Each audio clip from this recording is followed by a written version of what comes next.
The verse on the Jester for Jesus website for today is from Matthew chapter 6 and verse 20, and it's only part of the verse, and it says this: store up for yourself treasures in heaven.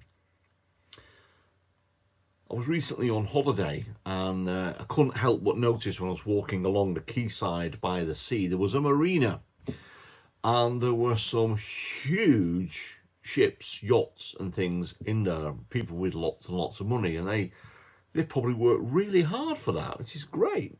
But what you were seeing is a status symbol of their wealth and their opulence. What Jesus is saying here is things like that wealth will disappear. They're not going to last forever. But storing up treasures in heaven will. And we do that by doing what God would want us to do.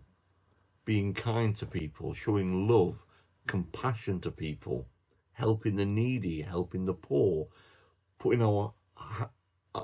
getting our hands dirty, putting our hands in the hands of strangers to help them up whenever they need help.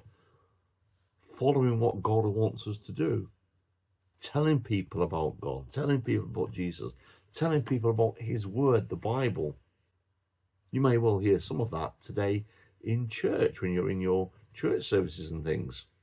All of that is helping to store up treasures in heaven.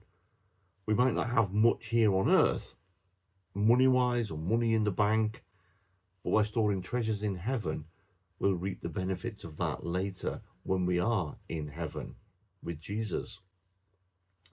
So, just a bit of a thought there. I know we're coming to the end of the holiday season, and you may well have been on holidays. You may well have had a lovely time. We had a lovely time on our holiday.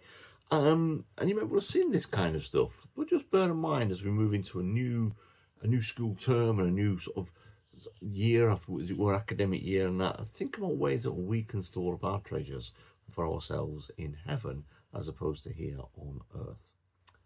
Have a good Sunday today.